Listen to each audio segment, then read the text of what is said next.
friends and family. It's so good to meet you here in this sacred container. I really appreciate you tuning into these videos, expanding your consciousness, doing your part in your healing, and just being open to the things that I am channeling for you here in this sacred container. So thank you again so much. I see you, I feel you, and I honor the master in you.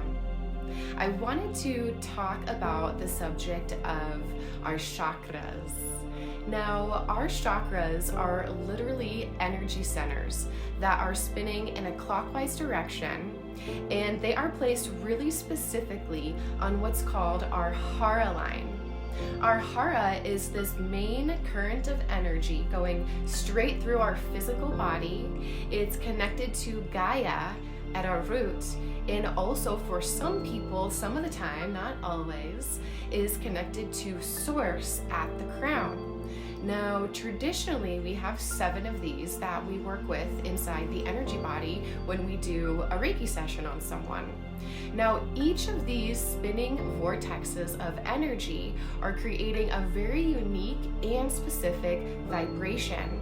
This vibration can actually be measured in terms of Hertz frequencies. And speaking of Hertz frequencies and vibrations in general, did you know that a sound frequency can actually be also measured on the spectrum of light? Have you ever heard the term, "she's got the blues"? That's because the feeling of sadness creates a Hertz frequency, which has a quality and a texture, a density, which can also be read on the spectrum of light, creating the color blue. Now let's get back to the colors of the chakras. Now each chakra, like I said, vibrates at a different Hertz frequency, therefore is creating its own unique, specific, healthy color. So when we work in the energy centers during a Reiki session, traditionally I like to start down at the root and clear that first and go all the way up the 7 chakras and end at the crown. Now, like I was saying before, each of these energy centers govern and they're actually responsible for different areas of our life. They're responsible for certain organs and tissues and systems of our bodies, but also our mental and emotional aspects of our life too.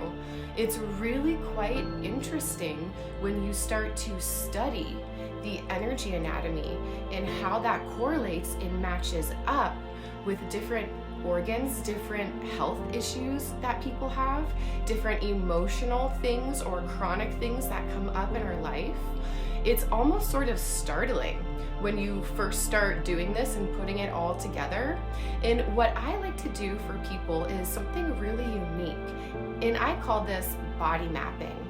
Now, when I energetically body map somebody, what I'm doing is actually locating the unhealthy chi or densities or lower vibrations in their human energy field or their aura, and I'm strategically matching that up with the different chakras on the body, and I'm able to give them an overall picture on the health of their energy field and how that might be impacting how you're feeling right now in this present moment. Now, with this potent information, you can then take that awareness and actually do things to start to heal that chakra in that energy center. Now, there's so many things that we can do for each chakra to activate it, to heal it, to nurture it. One of the best things you can do for all of your chakras in general is to get vitamin D or sunshine. This actually recharges. The sun has really intelligent codes that can be infused into your light body, into your energy body, and really shift and transmute and transform things for you. The other thing that you can do to feed all of your chakras is to drink water. Is to hydrate. I don't know any other way to say it, but you need to drink some water, okay? And another thing that you can do that's really healthy for your chakras is wear that specific color and eat that color food. Now, I don't mean processed foods like Cheetos or anything that is artificial. I mean whole foods, nutritious, dense foods that are gonna give you all the vitamins, nutrients, and minerals. Now, the kicker with that is to put intention behind it.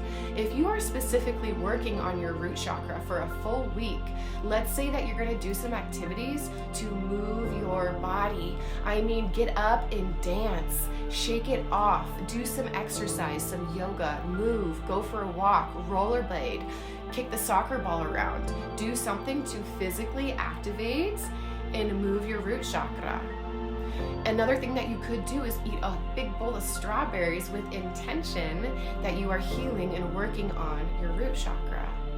You could listen to that music that aligns. There are binaural beats, there are isochronic tones that can match, there are chants, there are mudras, there are hums. There are so many things that you could do to really nourish, to really go in and do some self-care on that specific chakra. Now, this is information that they really should teach us in school. Things that we can do to heal our chakra system so that later on we don't have these chronic issues. Now, when doctors start to realize that chronic issues are from stress, stress leads to dis-ease. Now, a lot of doctors in Western medicine are starting to catch on to this, and they're starting to prescribe things that you can do to lower stress. But if we just take it a little bit deeper and figure out where in the body that is actually located, that super duper empowers us to do all of those things with intention that we need to be doing to create healthy boundaries so that our gallbladder can heal, so that our liver can detox. I hope that this information was helpful for you. That might just wake something up, stir something inside of you to take a little bit more of a closer look at your chronic issues and which chakras they are related to, and then maybe do a little bit of research on things that you can do to help clear and heal that specific chakra. Thank you so much for tuning into this video, for being responsible for your own healing, for being a part of this collective journey of all of us rising into a higher vibration, for holding this frequency with me, for being open to these messages. Yeah, so I know you can feel me through these virtual realms. If this information is hitting home for you, I feel you, I see you, and I want to vibe with you. So let me know if this information is things that you want to hear more of. I'm thinking about doing a series on each of the chakras and really diving deep into those things, those specific things that you can do to heal each energy center. So yeah, tell me what you think, tell me what you want, and I'm happy to start putting out that content that you are wanting to nourish your consciousness with. So the master in me honors that master in you.